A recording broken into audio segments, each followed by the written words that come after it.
Olá a todos, sejam muito bem-vindos a mais um episódio do podcast Marketing para Idiotas, onde todas as semanas falamos sobre marketing, negócios e tecnologia.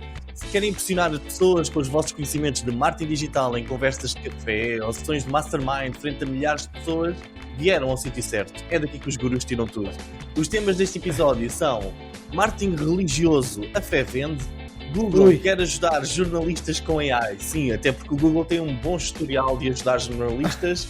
E finalmente, xadrez espacial de Musk e o futuro incerto da internet. Cá para mim, o Musk anda a jogar xadrez com as regras das damas e ainda ninguém percebeu. Olá, o meu nome é Miguel Rão Vieira, estou aqui com o Diogo. Alô. E com o Frederico Carvalho. Olá. Já sabem, podem subscrever o nosso podcast no Spotify, Apple Podcasts ou Google Podcasts, e também temos alguns dos nossos episódios no YouTube onde podem ficar a conhecer-nos, e hoje estamos em direto, certo, Diogo? Estamos em direto, sim. É um especial. É um especial em direto. Como sempre, deixamos toda a informação de que vamos aqui falando em marketingporidiotas.pt e vamos começar já com o primeiro tema da semana, do Diogo. Google quer ajudar jornalistas com AI. Diogo, conta-nos, o que é isto? Meus amigos, hoje sou eu a começar com o apocalipse, com o Armagedão para todos os jornalistas. A Google quer substituir todos os jornalistas amanhã e começaram com a News Corp, o New York Times e o Washington Post. Maravilha. Lá. É isso? Vai ter ou não um impacto no nosso trabalho? Vamos ver, fiquem por aí para ouvir. Mas antes, deixem-me vos dar então aqui um contexto, ok? Tirando este título clickbait do Apocalipse e o Armagedão, então o que aconteceu é que a Google anda a testar um produto que usa inteligência artificial para produzir notícias. E na verdade esteve a apresentá-la a organizações de notícias como o New York Times, o Washington Post, o Wall Street Journal e a News Corp. A ferramenta é conhecida internamente pelo nome Genesis e pode receber informações, detalhes atuais, por exemplo, e gerar conteúdos de notícias a partir desses detalhes. Ok? Portanto, mediante os eventos e detalhes, ele gera a notícia baseada nesses factos. É verdade, aquele artigo que nós víamos na Reuters e na agência Lusa e que depois é reescrito 20 vezes nos vários jornais diferentes, não é? Não sei se já se tinham percebido, e cada um, na verdade, com um título mais clickbait que o outro, poderá estar a chegar ao fim. E sim, isso poderia significar o fim também do nosso belo press release, que tanto gostamos em marketing, em SEO, para ganharmos uns quantos links para o nosso site. Portanto, isso também pode sofrer o mesmo tratamento, não é? Mas vamos lá então aqui segundo ao que o artigo da Wall Street Journal falava. Então a Google acredita que o projeto Genesis pode servir como uma espécie de assistente pessoal para os jornalistas, automatizando algumas tarefas para libertar tempo para outras, e que a empresa vê isso como uma tecnologia responsável que poderia ajudar a orientar a indústria editorial para longe das armadilhas da inteligência artificial generativa. Alguns executivos que viram a apresentação da Google descreveram-na como inquietante. Okay? Portanto, é o quão preciso o sistema deve ser. Ou ao contrário, ou o quão impreciso pode ser. Epá, isto até me mete nervoso, não é? Vão ficar sem emprego. Não, acho que foi mais pelo lado oposto. Segundo a Jen Crider, porta-voz da Google, disse num comunicado que em parceria com editores de notícias, especialmente os editores mais pequenos, estamos nas fases iniciais de explorar ideias para potencialmente fornecer ferramentas habilitadas por inteligência artificial para ajudar os jornalistas no seu trabalho. Muito simplesmente, estas ferramentas não se destinam e não podem só substituir o papel essencial que os jornalistas têm na reportagem, criação e verificação dos factos dos seus artigos. E é isto, sumariamente foi isto que o artigo fala, mas o que eu achei interessante não foi a questão dos jornalistas, mas sim a perspectiva dos marketers, ok? Neste caso em específico, de que nós humanos, e claro que nós também marketers, também temos os nossos assistentes e podemos ter os nossos assistentes de inteligência artificial, não são só jornalistas, como é que nós podemos trabalhar a nossa informação para que os nossos press releases no futuro sejam machine readable e machine interesting, não é? Ou seja, que as máquinas consigam pegar nessa informação, na informação dos nossos presses, por exemplo, e então criarem um artigo a partir daí. Uma espécie de SEO para ferramentas de inteligência artificial.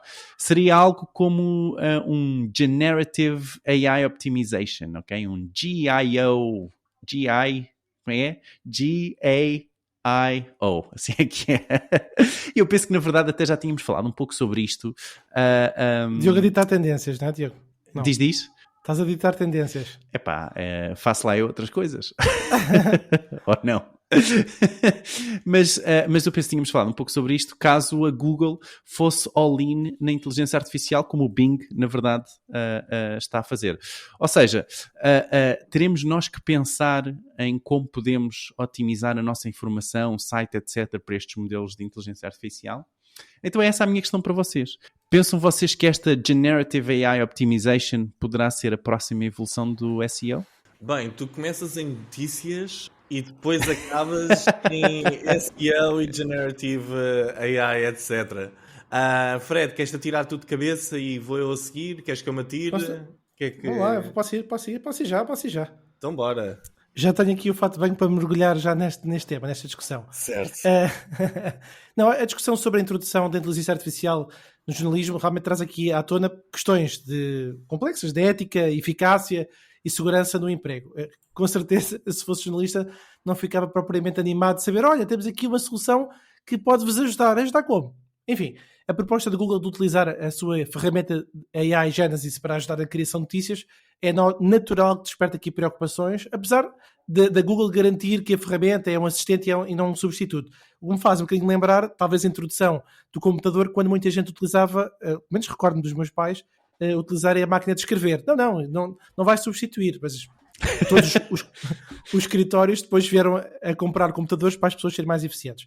Houve algumas pessoas que não quiseram na altura, mas no final toda a gente veio utilizar. Que é a linha que eu vou aqui orientar o meu pensamento em relação a este tópico. Porque para responder de forma pragmática a este tema, eu acho que é preciso ter em consideração que esta crescente dependência de que nós todos temos de tecnologias de inteligência artificial nas nossas vidas cotidianas vai continuar a existir e ela só vai ganhar maior dimensão. Portanto, esta transformação não significa, na minha opinião, necessariamente a extinção do SEO, e agora já indo para o tema específico do tema técnico, do que diz respeito do Search Engine Optimization, a essência é focar em otimizar a experiência do utilizador humano. O Gaio, que não estava tão familiarizado, portanto, ouvi esta expressão agora que o Diogo utilizou, provavelmente terá mais foco na compreensão dos algoritmos da inteligência artificial. O que é que eu acho? É Gaio, não é, Diogo? Epá, sim, foi o que eu lhe chamei, portanto, mas vamos criar a tendência agora. Pronto, é a tendência.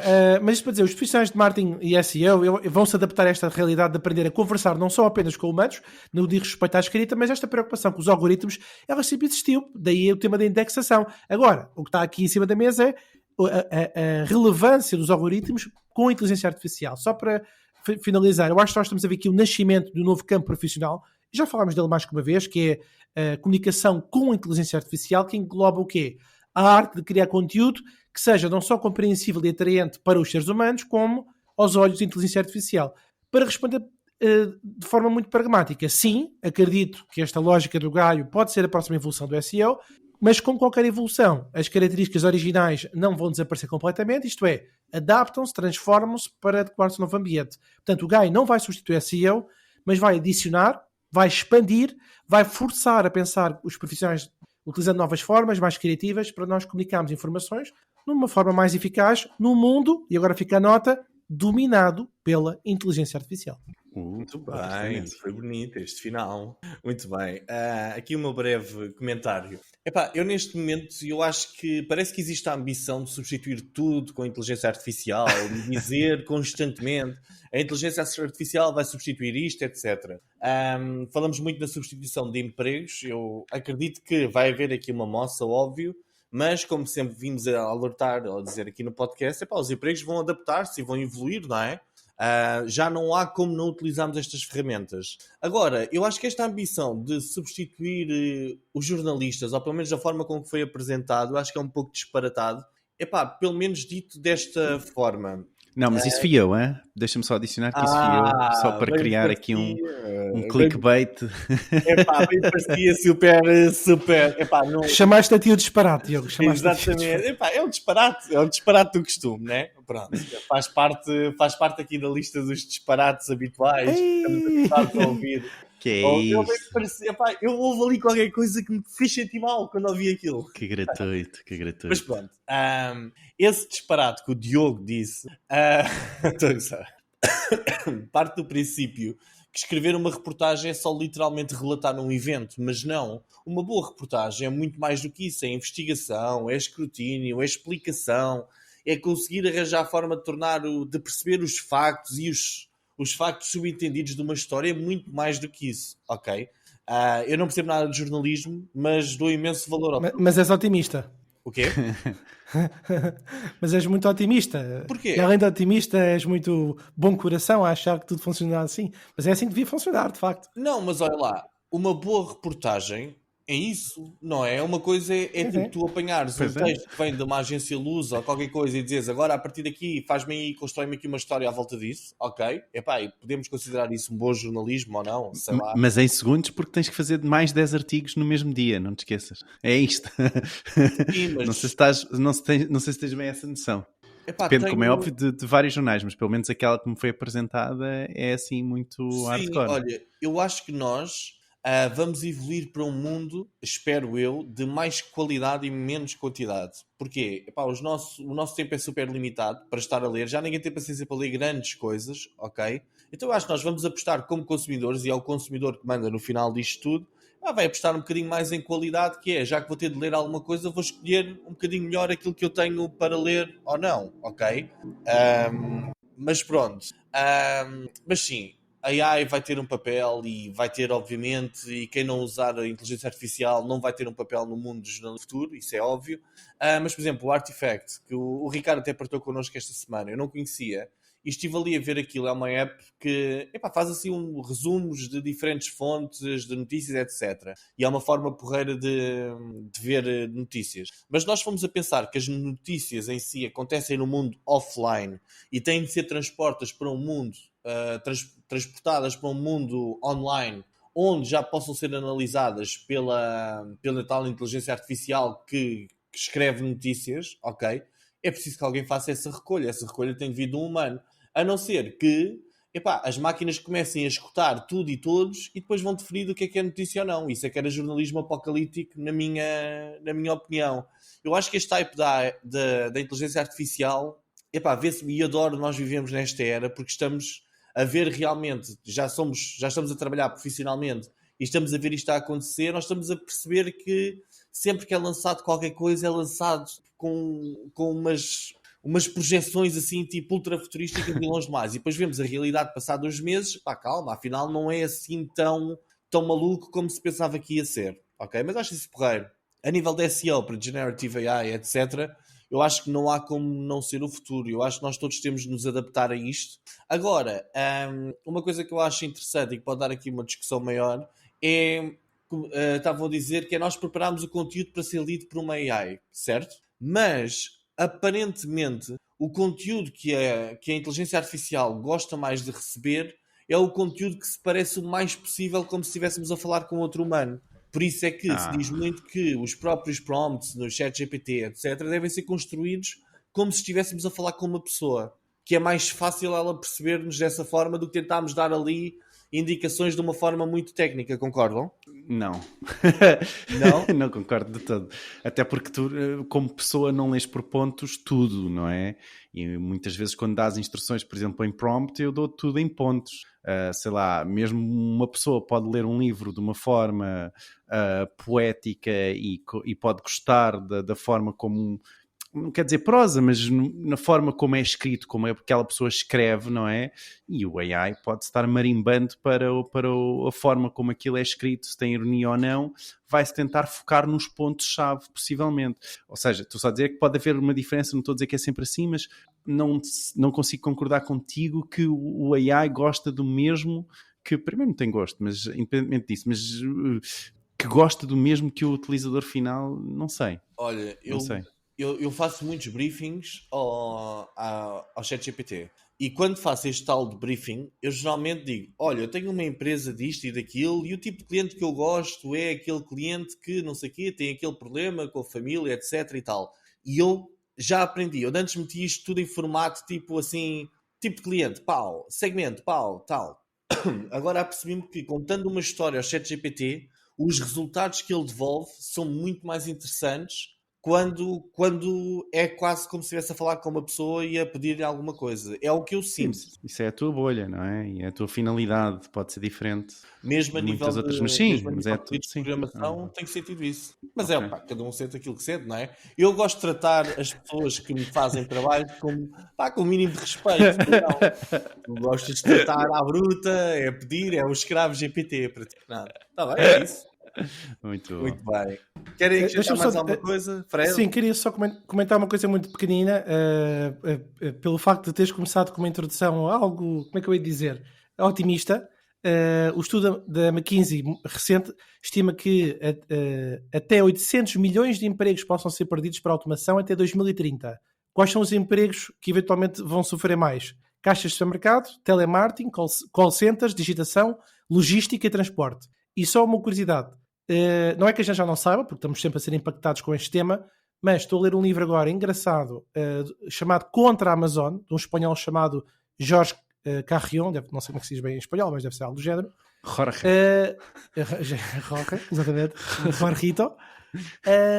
Não, repara, mas é uma coisa que nós todos sabemos, que uma das coisas que a Amazon fez foi colocar os robôs que conseguem rapidamente levantar logística e entregar a mais rápido, e rebentou literalmente com o intermediário, neste caso com as pessoas que tinham livrarias, comprou todos os espaços que tinha direito e, portanto, embora a gente não associe isto diretamente à inteligência artificial, mas eles foram os pioneiros neste tema.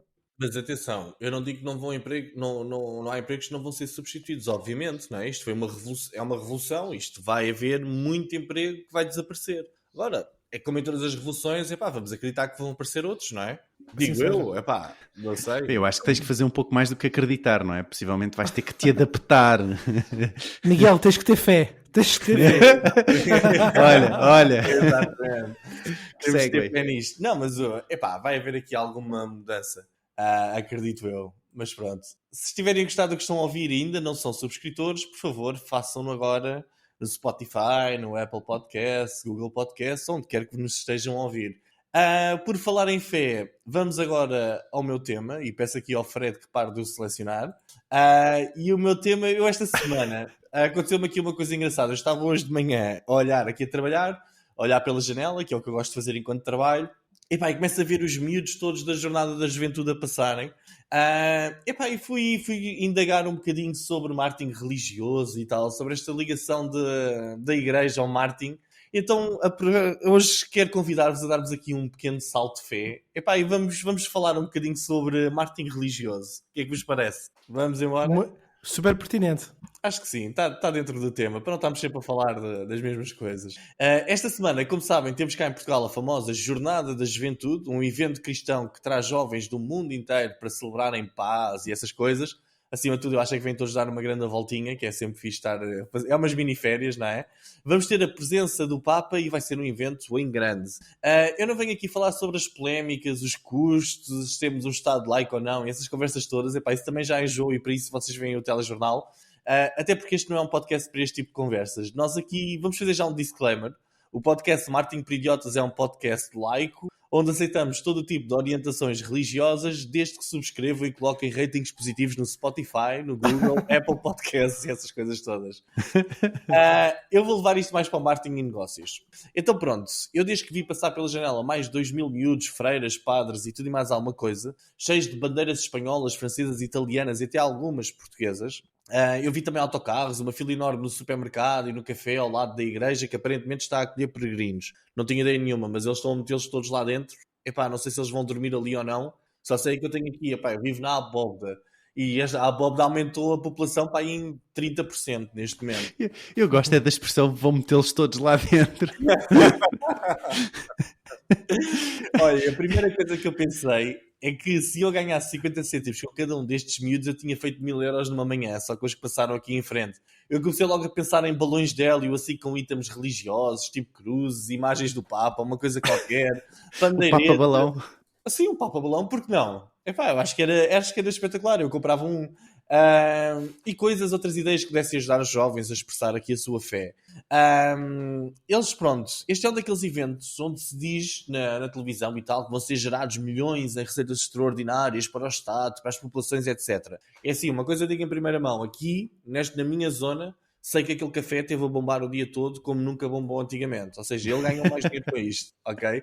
Mas, em alguns grupos WhatsApp onde eu estou, epá, vejo agora pessoas a comentar e dizer que o turismo baixou. Não sei se vocês viram essa notícia, acho que foi na CMTV, que o turismo baixou, os hotéis a não se a queixar, houve turistas a mudar as datas para não virem para a confusão normal nestes dias, ok? Falando de marketing, mais propriamente dito, eu fui ao Google pesquisar sobre o marketing religioso e encontrei alguns indicadores interessantes. Não sei se vocês sabiam, mas existem empresas especializadas em faith-based marketing.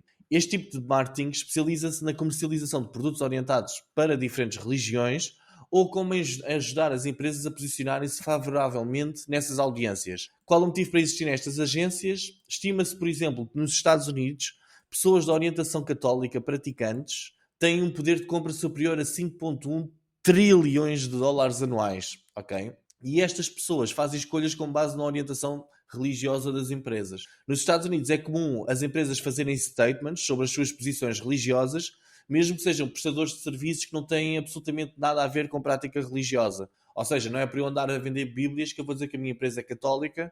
É, por exemplo, um canalizador dizer que a empresa dele tem orientação católica. Ok? Um facto muito giro que eu não sabia. A feature ou app mais requisitada num telemóvel de um muçulmano é o Qibla Finder, que, por outras palavras, é uma bússola que indica a posição de Meca para os momentos de oração. Ok? O turismo religioso é uma indústria de bilhões e a UN estima que por ano mais de 300 milhões de pessoas viajam para conhecerem sítios religiosos. Por exemplo, os peregrinos que vêm a Fátima, as visitas a Jerusalém, a Meca, ir a Roma ver o Papa, etc. O conceito Religion on Demand está a crescer a olhos vistos e cada vez existem mais apps que permitem as pessoas manterem as suas tradições e tornarem-se praticantes à distância. Mesmo em Portugal, eu isto não tenho a certeza, mas ainda dá ao domingo de manhã na televisão uma missa. Vocês têm ideia? Eu julgo que sim, TVI. Na TVI, pois, porque a própria TVI começou como uma estação de orientação católica e temos outros meios de comunicação que claramente assumem esta posição. Por exemplo, a Rádio Renascença, eu acho que ainda é. Pronto, para irmos terminando isto, merchandising, artefactos e roupa religiosa também são uma indústria gigante. Num dos primeiros episódios deste podcast, nós falámos sobre os links mais partilhados no Facebook, no relatório que o Facebook partilhou na altura. Lembras-te disto, Diogo? E o site mais partilhado, se não estou bem, era um site de t-shirts cristãs nos Estados Unidos. Era algo assim, sim.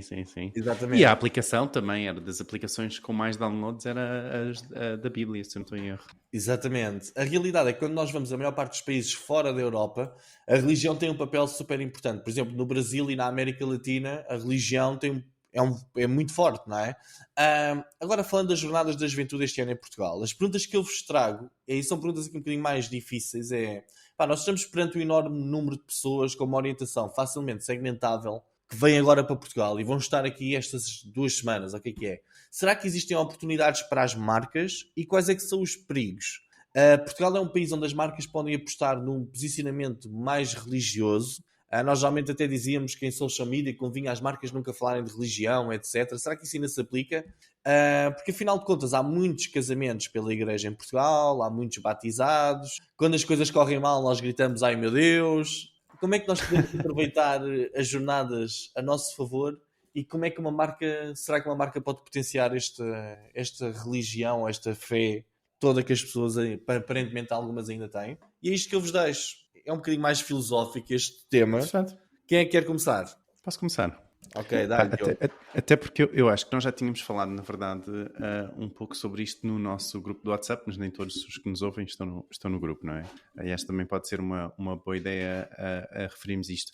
Mas não se recordam, um dos exemplos até foi o menu do Burger King, não é? O Papa Menu. Não sei se era o nome dele. Papa do menu. Não era certamente, era outro menu qualquer, mas a verdade é que havia um desconto para os jovens. E o próprio Pingo Doce também tem uma campanha por toda a cidade de Lisboa, não sei se já viram, os Mupis, a dizer que alimenta a Jornada Mundial da Juventude, e ainda recrutaram 200 jovens para fazer então, dar um apoio na loja nesses dias, por causa da enchente que as lojas podem ter. Olha, interessante, Enfim. eu não tinha visto isso. Como não Sim, tinha sim. Eu hoje no Continente já vi que eles têm espaços mesmo próprios e com o design, o layout todo, com menus para as jornadas da juventude. Então estão a posicionar-se. Sim, e devem haver mais marcas a fazê-lo. Portanto, lá está, esta do Continente é outra, não sabia do Continente, e há sem dúvida mais marcas que o estão a fazer. E é realmente é uma coisa interessante, não é? Este perigo da religião, porque por norma ninguém é contra a religião em si, não é? Ou seja, poderia ser... Eu acho que não, ou seja, Não. eu acho que Sim. poderia até ser aqui um tópico arriscado, mas mesmo para os não crentes, eu acho que ninguém tem nada contra o Papa vir aqui, não é? As pessoas têm contra a questão do dinheiro gasto e esbanjado quando Portugal está nas dificuldades em que está. Eu acho que esse é o tema, mas mesmo os não crentes não estão numa de protesto Papa fora, não é? Acho que não é bem, bem esse. Não estão contra a vinda do homem cá, não é? Estão contra o dinheiro que nós estamos a gastar em trazê-lo. Exatamente. Ou seja, mesmo tu, quando sendo um ateu, por exemplo, como eu pelo menos não vejo isto, e se calhar da minha perspectiva, se calhar é melhor assim, não é? A minha perspectiva é muito de quem quer acredita no que quiser, não é? Eu especificamente não acredito em nada, e se quiserem acreditar, acreditem à vontade. Agora, não gastem o meu dinheiro com isso. Não é? E isso é que já realmente não acho não acho bem, mas lá está, eu não conheço ninguém que vá de momento dizer, o Burger King com menus para as jornadas da juventude, nunca mais vou comer um daqueles hambúrgueres, ou o Pingo Doce nas jornadas da juventude, venha cá o caramba, ok? Não há isso, acho eu. Portanto, acho que é, na verdade, não sei se é uma questão de Portugal, não sei se é uma questão da cultura onde nós estamos a viver, mas eu não vejo que seja algo como, por exemplo, da Prozis, não é? Quando o rapaz da Prozis diz que apoia o facto das mulheres não terem direito ao aborto, não é? Eu vejo muito mais comoção contra isso, não é? Do que contra esta parte religiosa, pelo menos aqui em Portugal. E é super interessante ter-me só a pensar isto. Não tenho mais nada a acrescentar, fiquei só a pensar nesta questão, que em Portugal realmente, eu não sei se a religião católica, especificamente, é um tema. Agora, se me dissesses, não, a religião muçulmana poderia ser um tema, aí já não sei. E achas que há perigos para as marcas ao posicionarem-se? Não, neste caso eu acho que não é? Portanto é isso que eu estou a dizer, ou seja, não vejo, não estou a ver ninguém na minha vida, na minha bolha, como é óbvio, a dizer, eu nunca mais vou ao Burger King. Não, nada disso. Até pelo contrário, até as pessoas até ficam, pronto, olha, o Continente ou o Pingo Doce agora com esta coisa de tentar recrutar jovens para lá irem também, ajudar, etc. Até parece uma ideia boa, nada contra isso, não é? Acho que não é arriscado de todo para as marcas. Já vi o Fred a abanar ali um bocadinho a cabeça. Fred, qual é a tua opinião em relação a isto? Houve ali um tema ou outro que o Diogo disse e que tu também disseste, mas deixa só então fazer aqui um apanhado. Ora bem, nós temos aqui um caso de fé, turismo e negócios, a dançar aqui um baile de oportunidades. É um facto que as jornadas da juventude, como disseste, Miguel, atraem aqui uma quantidade colossal de pessoas e isto mexe com a economia local, portanto não é um bicho de 7 cabeças, perceber que há aqui uma oportunidade de negócio, quer seja crente ou ateu.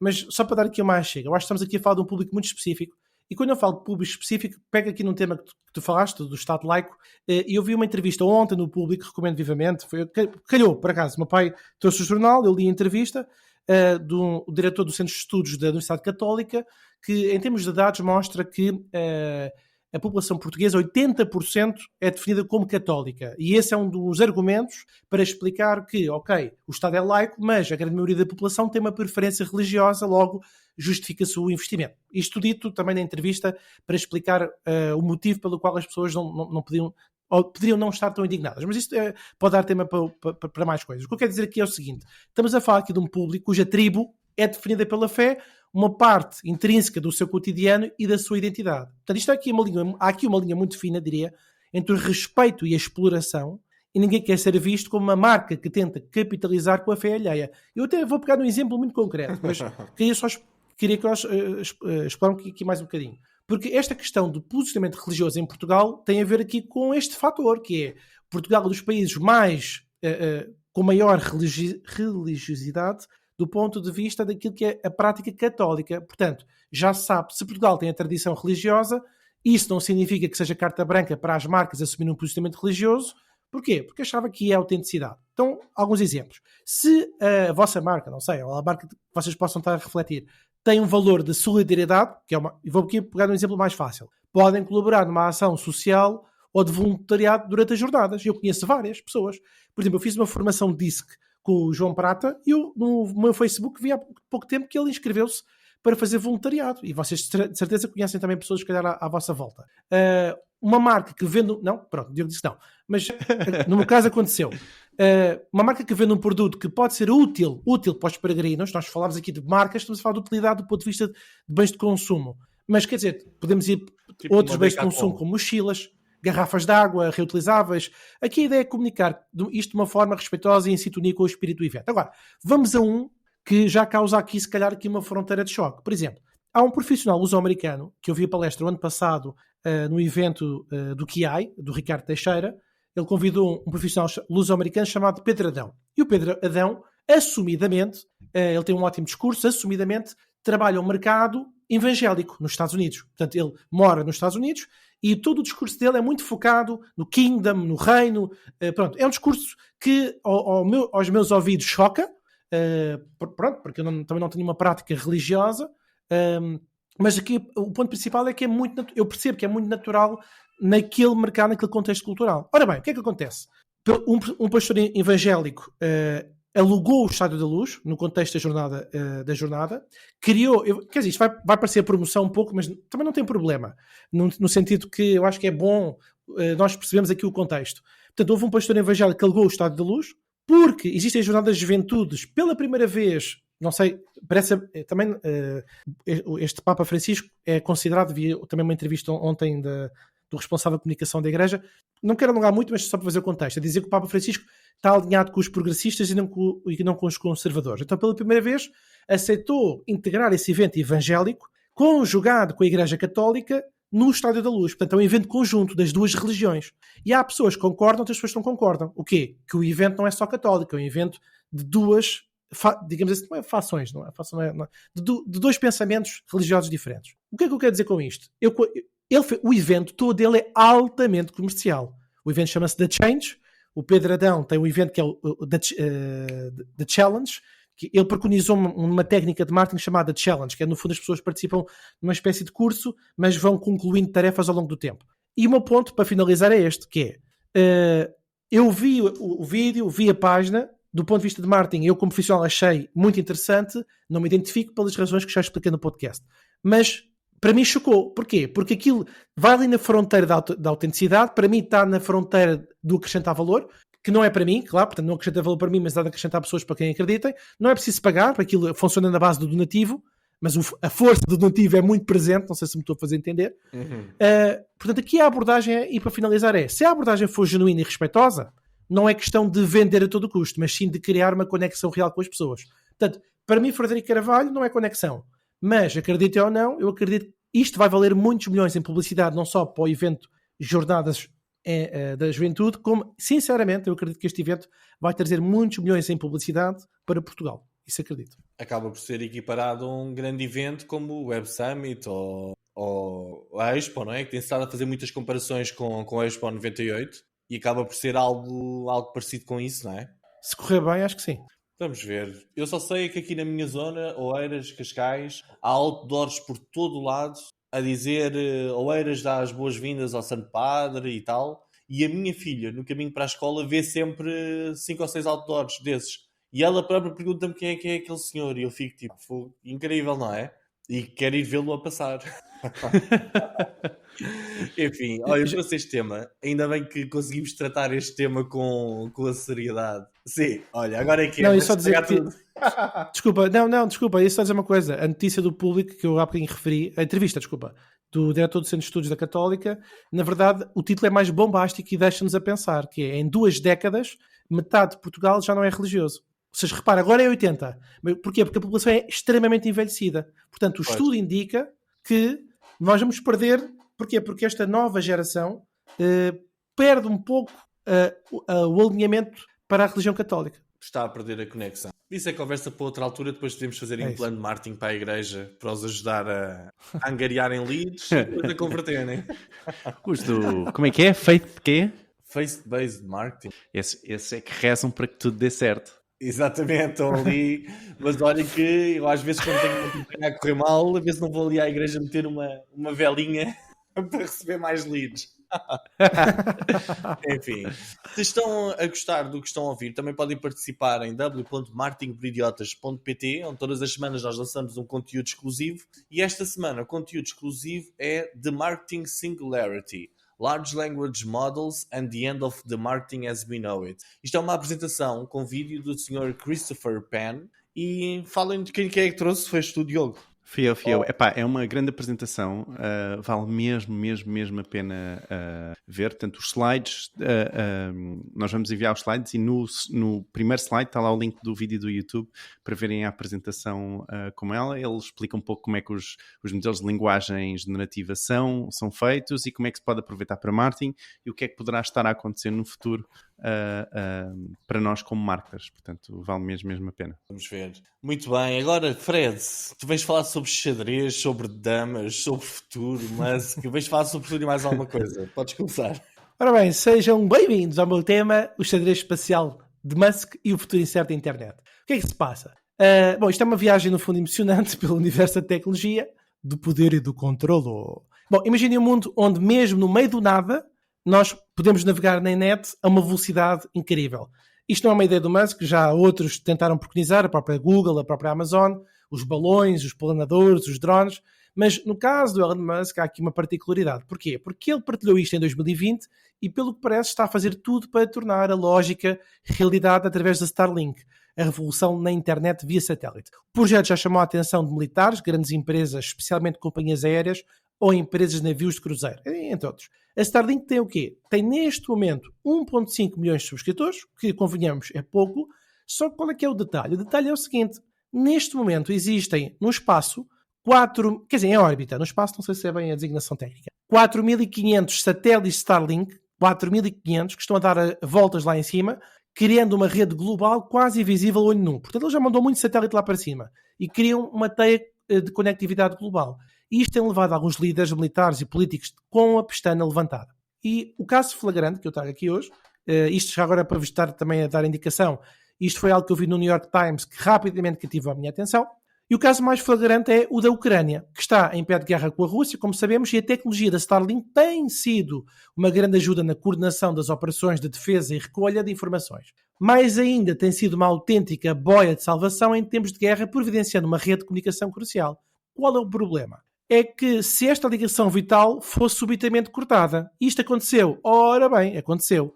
Mas com um simples clique, que já tem o poder de desligar esta rede, disse assim, olha, os ucranianos estão a pedir o acesso para ver informação perto da Crimeia?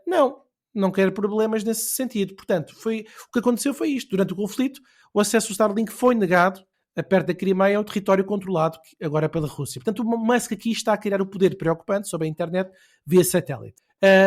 Que me leva à reflexão, onde é que traçamos a linha entre a inovação e o poder sem controle? Portanto, deixo a pergunta para o meu estimado grupo de amigos, painel de intelectuais deste podcast e ilustres pensadores do grupo do WhatsApp e estimados ouvintes, que é a seguinte: será que a Starlink do Musk é um grande passo para a humanidade ou uma ameaça à nossa liberdade e soberania? Ok, Diogo, Podes lançar, só que comece eu. Eu também já sei qual é a tua opinião, Miguel. A tua opinião é: não interessa, internet para todos, ou seja, é liberal. Quem quiser criar a sua internet, faz o que quiser. Portanto, eu já sei a tua opinião, não é por aí. Eu acho que é realmente algo a preocupar, porque se há uma internet onde nós nos podemos sentir seguros, é graças a imensa segurança e imensos protocolos que nos permitem ter essa segurança, ok? E a razão pela qual nós não navegamos, sobretudo na Deep Web, não é? E sobre a qual nós temos que usar um browser diferente, não é? Para aceder à Deep Web. Agora imaginem o que é estarmos todos sobre uma regra, ou a regra que seja de uma pessoa. E isso é um tema. Ou seja, tudo o que seja, sei lá, tudo o que seja coisas que deveriam estar a ser bloqueadas, ou que deveriam estar a ser bloqueadas, também é sempre um conceito difícil de se calhar obtermos, não é? Mas se calhar compras de armas que não deveriam aparecer ou que por norma não aparecem no motor de pesquisa Google, imaginem o que é, pronto, a Deep Web, não é? E eu acho que essa internet, portanto, na verdade é a internet de todos, não é? Portanto, estamos todos ligados lá, mas termos uma internet onde não haja qualquer bloqueio ou qualquer regra pode ser um tema, não é? Para não falar que depois estamos todos debaixo da regra de uma pessoa, não é? Se é as regras ou não que essa pessoa faz, porque de repente corta a internet a alguém, é uma pessoa nos Estados Unidos que de repente corta a internet ao que prometeu à Ucrânia. Não sei. Eu percebo também que haja um lado muito positivo entre termos liberdades e gosto da nossa liberdade de conseguirmos aceder a qualquer site e de não termos um Estado que nos controle aquilo que vemos e que podemos ver e que não podemos ver, não é? Os próprios Estados também têm muito isso, não é? Portanto, nós tínhamos exemplos, acho que era acho que foi a Primavera Árabe que também cortaram a internet, cortaram o acesso a vários websites, temos a própria Rússia que corta o acesso a vários sites para lá, daquilo que permitem, não é? Mas depois também estamos completamente desregulados, não é? E não sei se esse também será o caminho. Portanto, eu estou aqui neste limbo, não é? Eu percebo, não sei se me estou a fazer perceber, mas há aqui este limbo entre, acho que deve haver um meio termo, não é? Um meio termo, deve haver alguém que a gente possa eleger e que possa ter esse poder e seja um poder onde foi eleito, não é? A empresa é privada? Agora, uma empresa privada, não sei. Eu sei que não estou a dizer nada com isto, desculpem. Eu gostava de trazer mais coisas. Miguel está desejoso. Miguel, diz lá, estás desejoso de fazer o roast, faz lá. Eu não é um roast. Primeiro gostava só de dizer que o Diogo, mais uma vez, só disse disparates relativamente àquilo que eu ia dizer. Não ia dizer nada do que ele disse. É assim, lembram-se todos os filmes distópicos e apocalípticos dos anos 80 e 90? Todos esses filmes falavam na altura sobre um conceito, que era que as empresas dominavam o mundo e tinham dominado todos os aspectos da humanidade. Ok? E na altura nós víamos isso como as empresas das multinacionais, tipo de refrigerantes e tal. E eu acho que nós, infelizmente, estamos a caminhar para um mundo, ou já estamos num mundo onde isto acontece, mas de uma forma muito mais subtil, mas apocalíptica na mesma. Ok?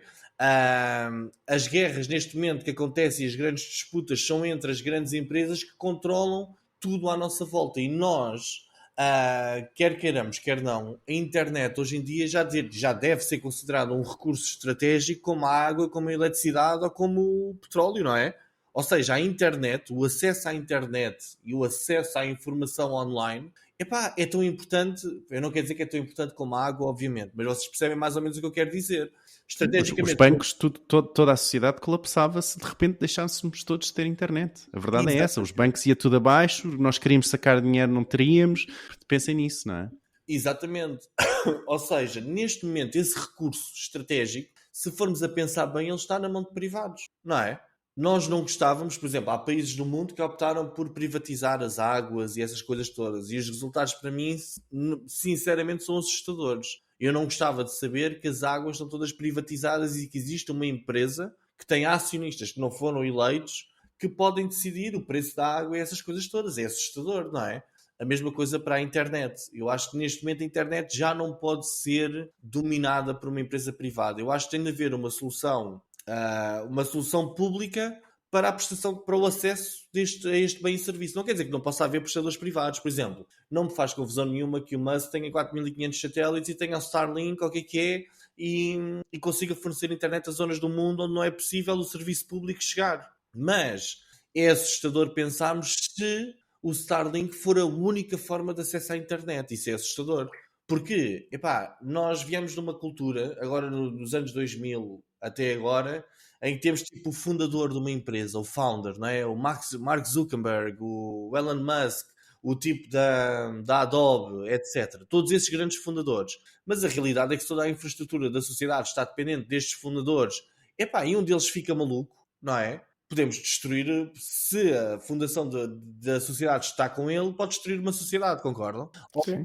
Há filtros e há acionistas, e eles não têm, mesmo apesar do Musk parecer que tem o controle total sobre a X, não me parece que assim seja, ok? Eu só não percebi como é que a tua opinião é assim tão diferente do Diogo. Não, eu não estou a dizer que a minha opinião era diferente do Diogo. O Diogo é que começou por dizer, eu acho que o Miguel vai dizer que isto deve ser tudo, cada um deve fazer aquilo que quer. Não. Eu acho que a internet tornou-se tão grande que neste momento é um recurso que já não pode ser 100% privado. Nós temos de garantir um acesso à internet a toda a gente. Por exemplo, este escândalo agora da Altice, etc. Se formos a ver, isto abala também um bocadinho as fundações do que é a infraestrutura tecnológica deste país, ou não? Eu nem sei como é que ainda não se falou sobre esse assunto, talvez porque o serviço tenha continuado e existem alguns concorrentes, etc. Mas, uma empresa como a PT, entre aspas, não é? Que agora a Altice, que é saqueada e roubada, etc., é uma situação grave, porque isto é uma empresa que assume uma parte estratégica da infraestrutura da nossa sociedade, não é? E não é só a empresa, é nós também, porque foram os nossos impostos. Que também, ou seja, os impostos que eles não pagaram, foi tudo... Vá lá que não ficámos, que esta empresa não é a única que presta este serviço, não é? Porque imaginemos que agora esta empresa colapsava. Como que aconteceu, não é? Se os tipos que estão à frente dela fizeram isto, podiam ter colapsado a empresa e nós de repente, era o quê? Eram mais uma vez os contribuintes que vinham pagar isto tudo porque esta empresa não podia colapsar, não é? Bora, é isso mesmo, Miguel, revolta-te. Vamos a isto. Mas vamos pronto, para a rua. Para acabar aqui, com o Starlink não faz confusão nenhuma. A única coisa que me faz confusão é o nome do Starlink ser parecido com o Skynet, que é o sistema de defesa que no Exterminador se vira contra a humanidade e quer destruir o mundo, ok? E isso parece-me que aí faz-me um bocadinho confusão, mas eu acho que a humanidade está-se a aproximar do momento em que vai ter de escolher se queremos que a internet seja privada ou pública ou o que é que seja. E vão inevitavelmente aparecer regras, infelizmente. Eu adoro o sonho da internet, que é uma rede que não tem grandes regras, mas elas vão ter de aparecer porque nós temos de arranjar uma forma de proteger a sociedade da eventual ausência da internet, não é? E tem bastantes regras. Sim, começamos cada vez a criar mais, mas basicamente é isto. Então pronto, vamos ao destaque do WhatsApp desta semana. O Luís Menezes publicou e faltou a rúbrica Na Cama com o Fred, ou seja, começam as coisas mas não dão seguimento. Isto é uma crítica, isto é uma coisa... Quem é que meteu aqui? Isto passou no filtro, pá. É verdade, isto é em relação ao episódio passado que nós tínhamos começado uma rúbrica onde o Fred estava de cama, então era Na Cama com o Fred, mas depois não demos continuidade a essa rúbrica. O Luís veio aqui falar.